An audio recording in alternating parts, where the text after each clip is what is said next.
Всем привет, с вами четвертый эфир из «BAZAAR». Сегодня у нас в гостях Vincent Bevins, журналист из Америки, который работает на Los-Angeles Times, пишет для очень многих изданий. Интервью будет на английском языке, мы сделаем voice-over и поехали. Hi Vincent. Hi, nice to be here. Nice to meet you too, and thank you so much for this opportunity because we're a young project here in media. So it is very interesting to speak with you as a foreign journalist, and you're making some projects in fashion industry. So that's why you came here, or not like? Yeah, no, so what specifically brought me to Kazakhstan was to cover the Mercedes-Benz Fashion Week for Paper Magazine. And so we just finished that tonight, right? Yeah, congratulations, by the way. I read your Twitter, and you wrote, I'm now on vacation in Kazakhstan, so sorry if I'm slow to respond, if I can quote that. So, like, is it a vacation for you? Yeah, or it's like, kind of. So I have a full-time job based in South America, and I'm a foreign correspondent covering sort of general news, politics and economics, and Brazil's political crisis now, and everything, art, culture, fashion. But that's my main job. But over the last 5 years, whenever I get a chance, I'll take a couple weeks off from that job, and I'll cover a fashion week in sort of an not unusual, but a less traditional fashion capital. So in the last 5 years, I've done Iceland, Russia, India, Peru, Brazil, South Africa, now Kazakhstan, some others that I forget. But so it's kind of a vacation from my real job, but I'm here. Cool. I'm here working. Yeah. When I was like surfing your articles on the internet, your social networks, you're like mostly political journalist guy. Yeah. Like that was interesting to see you in Mercedes-Benz Fashion Week. You're looking a little bit like freak on this celebration of fashion, and it is so nice, because all people there, they're so fancy, and you looks like someone else, and you I differ. like it so much. You differ. By the way, how is fashion show today and 2 days ago? How do you find it? It's cool. It's really interesting. I had no idea of what to expect really from Kazakhstan. You didn't read anything about Kazakhstan and Mercedes-Benz Fashion Week here? Yeah, but I didn't know what to expect from the shows. I didn't really know what the shows would be like. No, today was great. Like, foreign press tends to usually and fashion weeks, foreign press tends to like the stuff that's more like Kazakh, if that makes sense, rather than something that's kind of a reinterpretation or a copy of something from Western Europe. So probably today I liked a lot the Uzbek designer that had really sort of, I think were sort of traditional.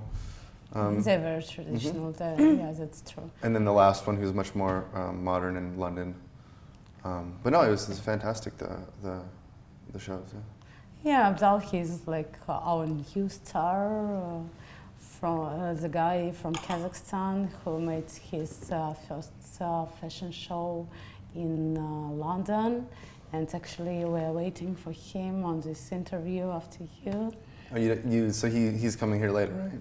Yeah, I hope so, because he's like very busy, of course, with his fashion show, and I guess there are some problems of organization, so he needs to take care about his collection himself, so he's giving to his friend something. That's why, we're waiting for him, and I hope we met him, and our viewers will meet him here. But so, how you get first time to Mercedes-Benz Fashion Week? Where was it? It was in Russia, or? No, I think the first Mercedes-Benz Fashion Week I did was in maybe Russia. My first fashion week that I covered professionally, because I lived in London in my I had friends involved in fashion in London. So I'd been to the shows in New York and London, but my first one to cover professionally was Iceland.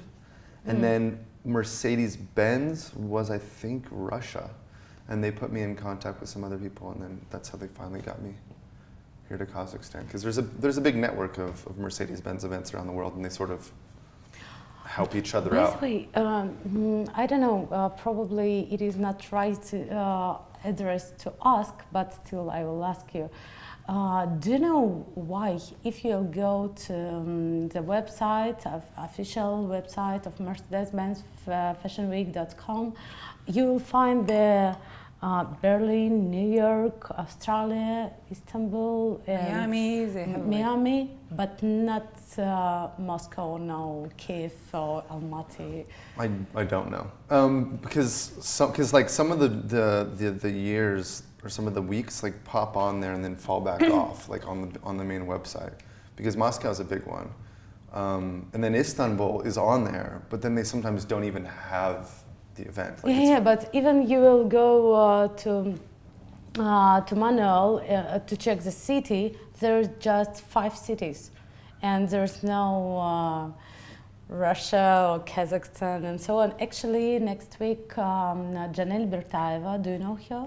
She's one of co-founder of Mercedes-Benz Fashion Week here in Kazakhstan, and we'll ask her. But I was asking you because you're a journalist and maybe you know something. No, I would imagine that's like an internal PR decision at Mercedes-Benz. For some reason, they decide to only put up some on the website. Let's hope. And not others. Let's guess. Yeah, I mean, it doesn't make sense, right? Because they should just put up, because they're investing in all these weeks around the world. It would make sense just to put up the whole thing. Well, talking about that, last year I believe you covered the St. Petersburg Mercedes-Benz Fashion Week, and you wrote an article that I personally enjoyed. And you were emphasizing things like we all know that Russia now faced with the sanctions by Europe, by like Western world, and because of that, Russia is trying to raise up their own like economical things, and fashion is a part of like big economy. Is it differ like Russian market and Kazakhstan markets? Like in terms of fashion. The consumer? Yeah, because Kazakhstan never faced that. We Right. never faced with the sanctions. But Russia did. Still we are neighbors. Do you see any... Well, so you have to tell me, because how is Kazakhstan's economy doing now compared to 5 years ago or 4 years ago? Is it? Oh, it's growing. It's growing. No, I can't say it like this. No. No, still we have an economical crisis that... It is like +1. But I mean, very low like GDP 5, growth, right? Yeah, of course. It went from, 5 years ago, it went was from very, plus very 15. fast GDP growth to very Yeah. slow GDP growth. I think very similar with Brazil. No? Yeah, exactly. So I think Russia had sanctions. Brazil didn't have sanctions. But what's happening in a lot of emerging market countries, if that term makes any sense, around the whole world, is if countries that are exporting commodities or oil are seeing the value of their currencies drop, and their purchasing power for Western brands drop. So that can be a crisis, right? But it can also be an opportunity, right? Because when you have these local designers and these local talents that people maybe were ignoring because they wanted to get the thing that they knew about in the 90s, this very traditional idea of glamour, of Gucci, and very it all has to typical come from Italy. Brazil, it's very similar. Like there's the consumer in Brazil is conservative. It's an older woman that wants the big brands. But while that was happening, the people were overlooking the very talented local designers that they had. And so if you have an economic downturn, you might as well try to make it into an opportunity, right, for your local designers. Is it growing in Brazil, like local designers? Well, right now nothing is growing in Brazil. So, but over the last 5 years, there has been a huge push from the government to get more attention paid to local designers and designers to be paid. But in the last 6 months, Brazil has been in total economics collapse. Why so? Because we are trying to compare like Kazakhstan and Brazil in terms of economics because we have the same oil and gas sector. And So the Yeah. main Very powerful. issue in Brazil now is a big corruption scandal at the state-run oil company, right? So you could say in very broad terms that Brazil is suffering from the consequences of the drop in oil prices, which I think is also true here, right? Is that- we don't have any corruptional scandals. No. but, The price of oil is yeah, of course, we Ah, are the affected rates, by yeah. that. Yeah, that's what I mean. Like as any oil exporting countries, especially from regions, and we are in a trade union with Russia. Right. So like you can imagine what happening here in local market in terms of currency. Like tenge to dollar, it's like is it same in Brazil? yeah. No, the currency is worth about a third of what it was. What was real with dollar like 5 years ago, and now it is So double price? It's Like, it's 1/3. So when I got to Brazil, the real to the dollar was 1.5. So for which year was it? 2010, Ah, okay, yeah. and it went from 1.5 to 4. Okay, So it very lost. similar. Yeah, it lost a Okay. huge amount of its value. And so those kinds of things can be opportunities for local designers and for local cultural producers, right? I mean, like if you look back at like the 20th century, a lot of the most brilliant eras of cultural production were when the city or the country was in economic crisis. You know, like maybe Berlin in the 90s or France in the 20s and 30s. So good things can come out of this, alongside the obvious negative By things. the way, maybe in this meeting we are coming back to this historical process, because actually when we'll speak with Abzal, I want to speak with him about this Berlin nightclub's influence. So he gets a lot of. Did you saw his invitation? Yeah. And he wrote a lot about his inspiration. It is coming from gay clubs, underground movements, and so on. So who knows? What will happen? Yeah, no, I lived in Berlin 10 years ago. Oh, really? I love And this city. and I'm pretty sure that I was at the same places that he's referencing. Bergheim Panorama. Yeah, I went to when I was it was like I was 10 years younger, but I went to Bergheim in 2006. Yeah. Have you been after that? I went back a couple times, but I haven't been back for a while now. And Why? I don't know. I mean, maybe it's because of what we were speaking about. I think maybe 10 years ago, the cultural moment there was a bit more exciting. Really? Yeah. So I'm so you've sorry I been missed traveling it. like here and there. Why did you leave LA? I left LA. For Brazil. No, I left LA to go to university. So I did university in California. And then I left, when I finished university, I moved to Berlin. And then I moved to Venezuela, which is where I became a journalist, because in the US we don't. Venezuela. It is so interesting to speak about. Do you know that in Russian media, here's a lot of comparing between economic of Venezuela and political regime there in Russia.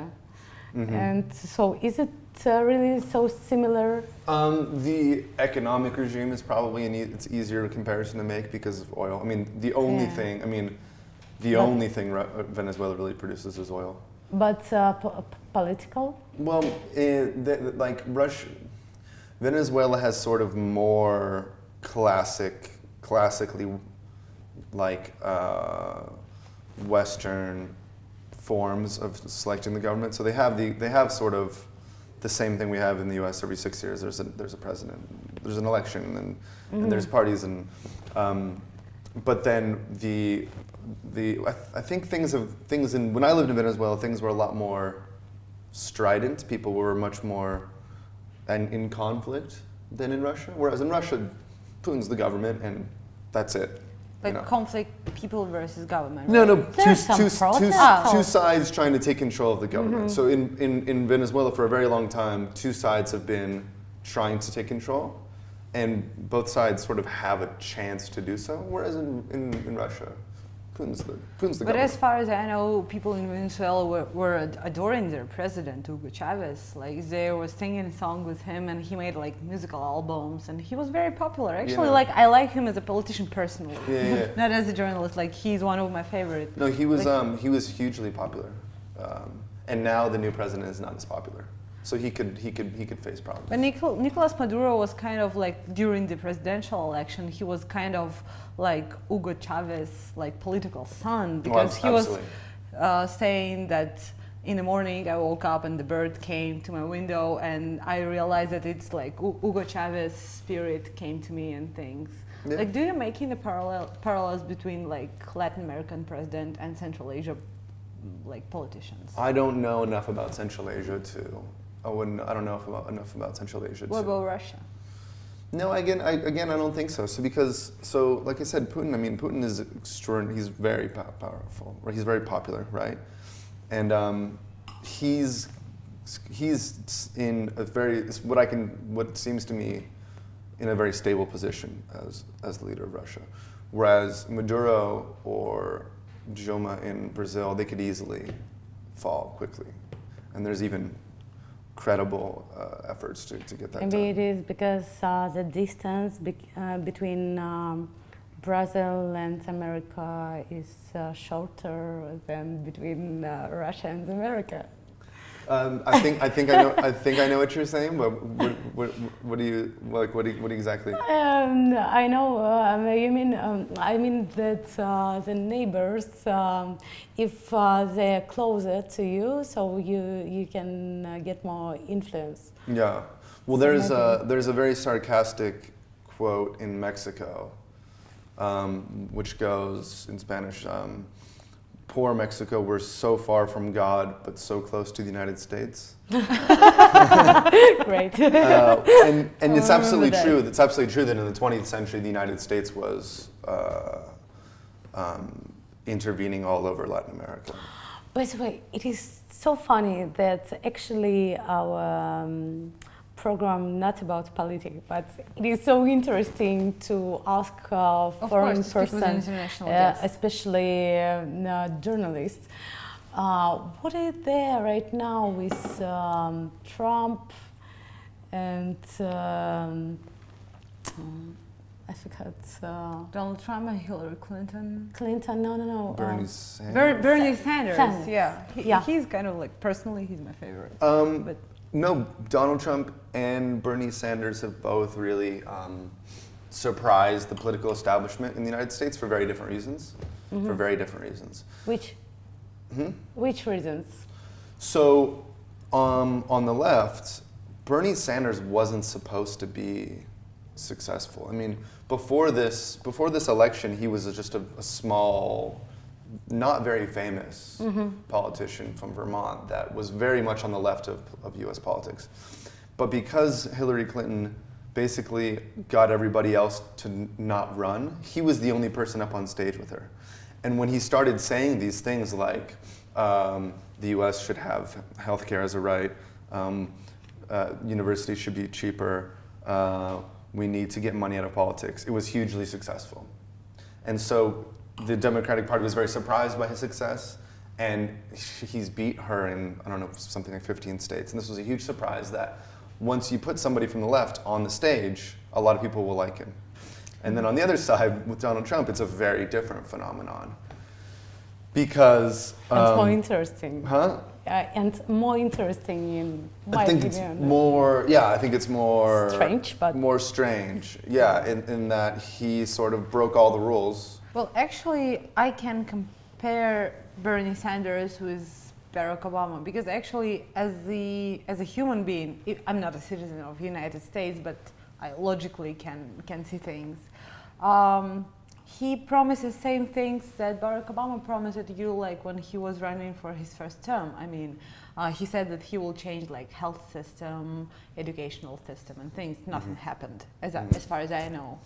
Well, Barack Obama changed the health system a little bit. It was a big change, but it wasn't a sweeping change like Bernie Sanders wants. So basically Bernie Sanders is saying we're going to change it way more than Barack Obama did.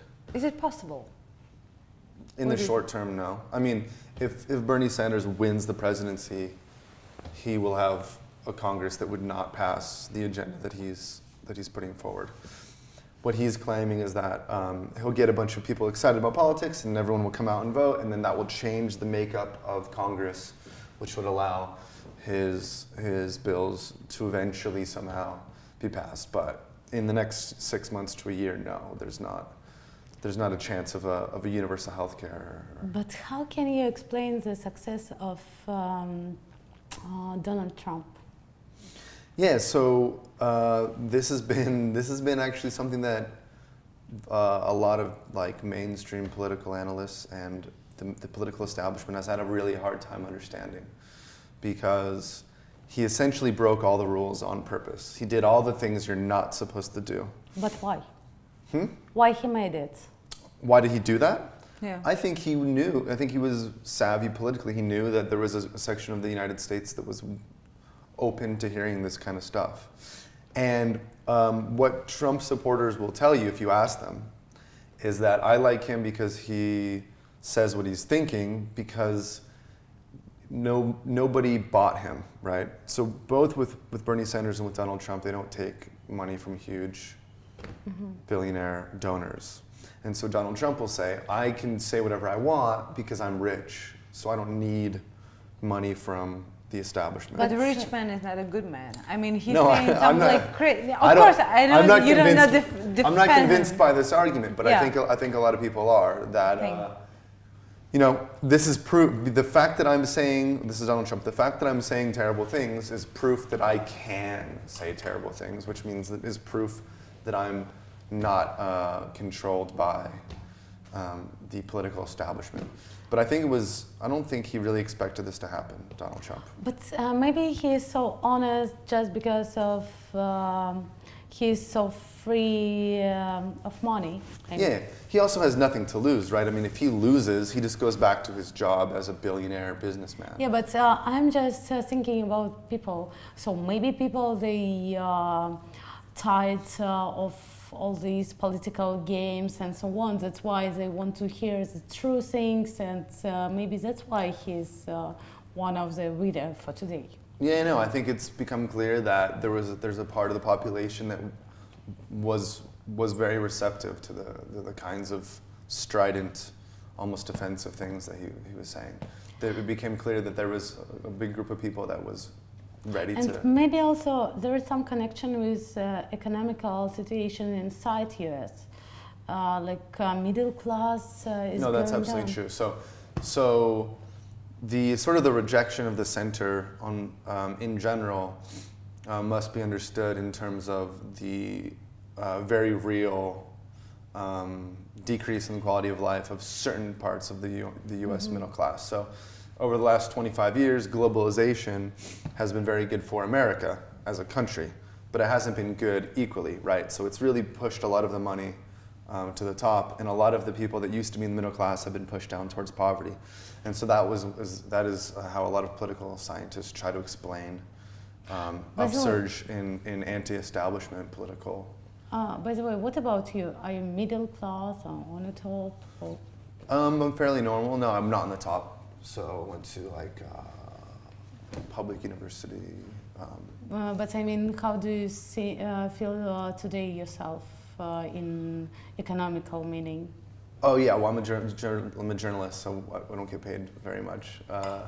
Middle class probably. Although I recognize that globally I'm part of like a privileged group, you know, because I'm from a professional class of the American Talking economy. about your like journalism background, you've been working in the United States, in Brazil, here, like in Central Asia, Russia, many countries, Berlin, we can count that. One journalist who's very popular in Russia, Vladimir Pozner, he was working in the United States. He ran the big show, like talk show. And he said that freedom of speech is always a corridor. But in some countries, the walls are wider. In some countries, they are not. What do you think? Like, you have a lot of experience in different countries. What do you think about that? Yeah, I think that's essentially true. I mean, there's no respectable job in journalism in the world where you can say anything, right? I mean, you can't work at CNN and be a Nazi, you know. Of course. And in some countries you might be able to criticize the government in X, Y, and Z ways, but then if you criticize the government in this other way, then that's not okay. I think every discourse has its rules. But if we will go to other extreme, can you work in CNN and be too like humanistic and democratic person? Yeah, probably. Yeah, no. At CNN, if you're too far on the left, you could be in. If you're too openly left-wing, that could be a problem too. Yeah. Yeah. There's the U.S. journalism. In many of the U.S. outlets insists on objectivity, impartiality. So you're expected to be sort of not so politically If you active. get an offer to come to Kazakhstan for work, will you get it? The offer to come here for a job. I think that The process is unfortunately we probably don't have the resources. I mean, like to be like a correspondent in Kazakhstan. Yeah, for some kind of newspaper. It sounds like a fantastic Really? opportunity, but unfortunately, you know, because media is in crisis in the English-speaking world, right? So, my newspaper, the Los Angeles Times, used to have much more correspondents around the world, and now it's getting smaller and smaller. And I think probably Almaty would be difficult to pay Is it for. the reason you're here? Because like, you know, a week ago I was speaking to my university professor. He's coming from United States. So he said like, in a private talk, but he said, Sabina, you know, no one from America just wake up in the morning and thinks, gee, I have to go to Kazakhstan to work. Yeah. It's not very common, I don't think. No, yeah. No, I was in Moscow and my friend was born here. And he told me he was coming, and I said, oh, that sounds interesting. Mm-hmm. So I looked for a way. But did you get some fees from this? I mean, what about your flights? What about your accommodation and so on? Yeah, no, that's all help. That's all with the Mercedes-Benz Fashions Week. So there's like partnerships with, and you get some Lufthansa. Yeah, Lufthansa like finds because they're an official. And what partner. about your master class today? It is for some fees. No payment or anything. Just, so it is something like, okay, they essentially brought me here, and then I give this little talk, and then If we'll go, you have a question? No, I'm just asking, like, how do you find all this organization, people around you, like, what is the difference between Brazilian people, for example, American, and the process of this organization? How do you find it? Well, certainly in Brazil, like everything is always paid for by the Los Angeles Times. There's no, and there's very, very strict rules about dealing with organizations. Like I couldn't even accept like a coffee in Brazil. Like there's no, everything has to be completely above board. Okay.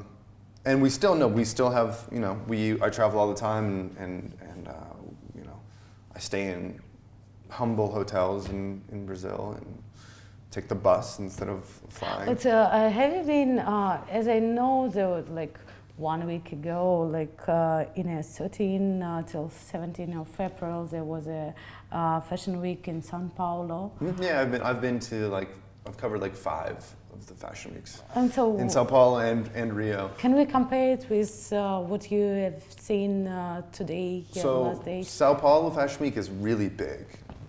And cool, fancy. How it is look like? It's Brazil, so there's never a good reason to have winter wear. But Sao Paulo is very big, so it's the 5th largest country in the world by population. So the amount of designers at Sao Paulo Fashion Week is huge. It's like 70 or something. It's huge amounts of designers. And yeah, it's a lot bigger. And the international press is like sometimes 15, 20 people, whereas here it's like 4. So it's a lot bigger, but I think as we were saying before we started the interview, Brazilians do like to spend So the consumption rate is high in Brazil. So there is like a sort of a flashy And they like attitude. to spend money. Yeah, I mean, in the last 10 years, Brazilians have spent more than they've saved. And a lot did of you people participate in like Brazilian Fashion Week. Yeah, it's a big spectacle. It's Because big. like during your masterclass, as far as I know, you said that Fashion Week don't have like cannot have too many designers as a headliner because like you're moving the spotlight from one person to another, so people can they losing the kind of a headliners. What do you think? No, this has also been a problem in Brazil. In Brazil, yes. same in Kazakhstan. Because in Brazil, you have maybe 200 Brazilian journalists, and they want to cover every single designer.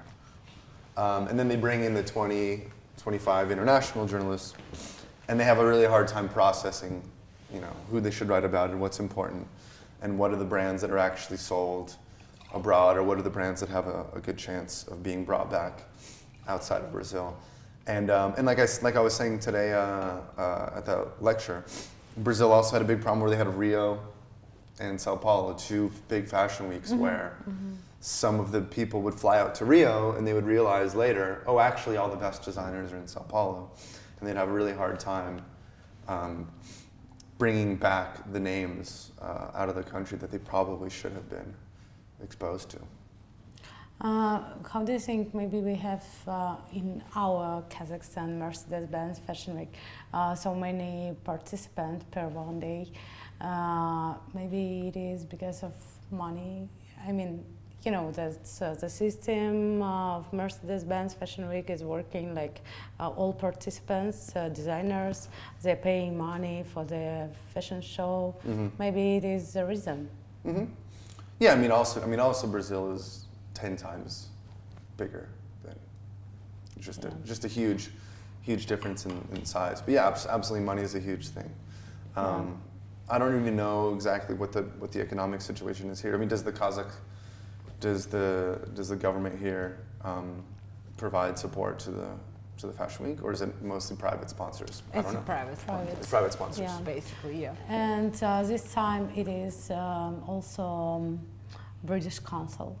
Oh, yeah, was that for the entire show or just for the? I think it was just for Abzal.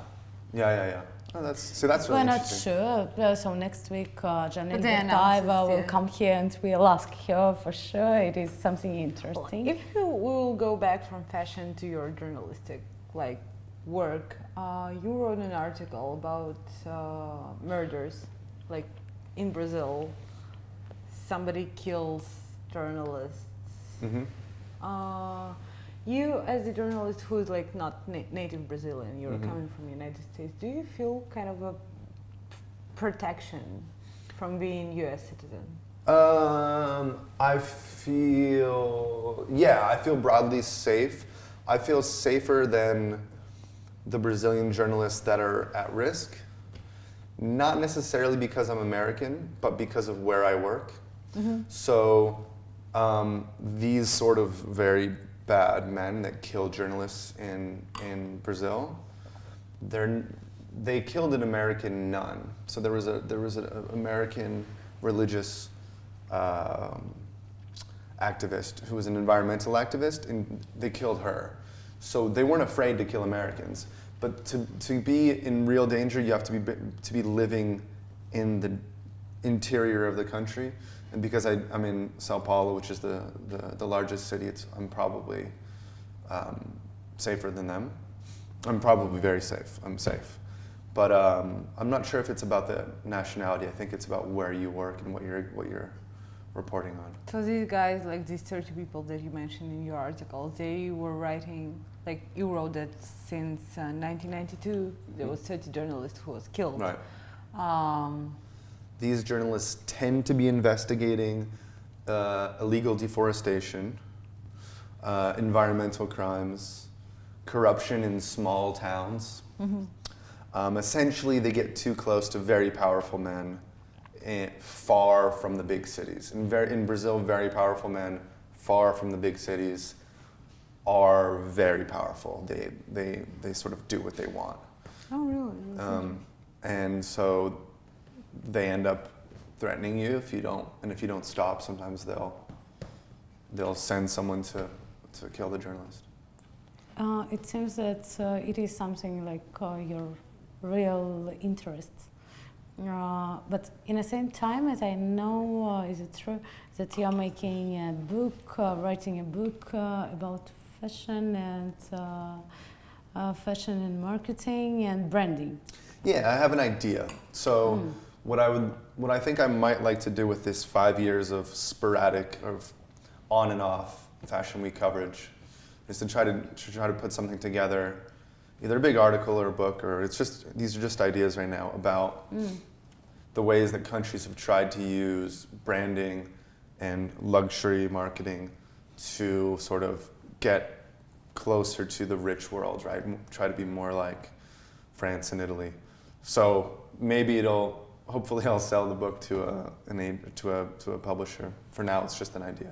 But is the fashion world is now about France and Italy, nor like Tokyo, Hong Kong, like all this Asian region? So that's really interesting. So what we've seen in fashion is that the production, the actual items tend to be made in the developing world, and they tend to also be purchased in the developing world. So Chinese consumers are hugely important for buying the products, and Chinese production is actually where they're made. So they're made in China, sold in China, but all of the marketing and the design and the sales happens over here in France and Italy, and that's where the money stays.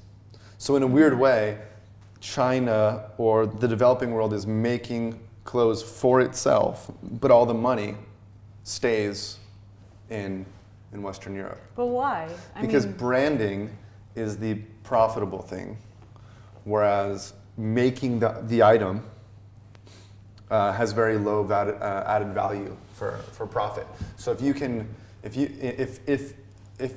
with the spin machine of Paris Fashion Week and cool editorials and cool magazines and cool branding, if you can do all that in Paris to get people to spend lots of money, that's where the money stays.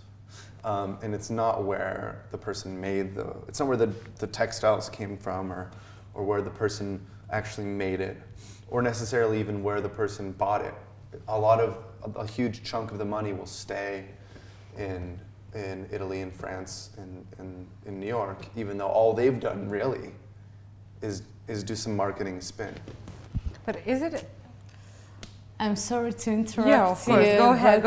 We finish our time, so it is so pity that we didn't discuss everything we want with you.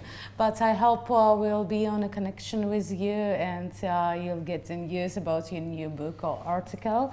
So actually, right now we need to say, I'm sorry in Russian, thanks to all our viewers. Мне надо вручить нашу карту от бьюти-концепта Loft тебе. Держи. И еще у нас есть для тебя подарок. It is a present for you. Actually, it is a card of Diamond brand. It's give to you 75%, 55, I'm sorry, 55%, and there is a shop in New York. Wow. Also, so right. but and that's diamonds from Yakutia. Maybe if you've been to Russia, you definitely know Yakutia is a kind of an area of diamonds. Abramovich is from there, and these guys are very cool. We are wearing their diamonds all the time. Thank you very much. Welcome. If you'll be in Berlin, by the way, they're opening their store in Berlin, in New York, you can use that. Hope to meet you in Berlin, by the way. Maybe you'll say me something new about the city. Еще я хочу передать привет нашим партнерам Абсолюту, который нас поет вкусно, нашему партнеру iPoint, который делает нашу чудесную трансляцию на Перископ. Loft И Beauty наши- концепт, потому что Loft Beauty концепт делает из нас людей, и это не просто салон, это больше, что-то чем больше. просто салон красоты, да. Да, ребята, у них очень много всего нового, поэтому если вы хотите узнать, что там происходит, то, пожалуйста, приходите. Это в центре Алматы, это потрясающий интерьер, там выставлены казахстанские художники, потрясающие картины, поэтому, да, лофт.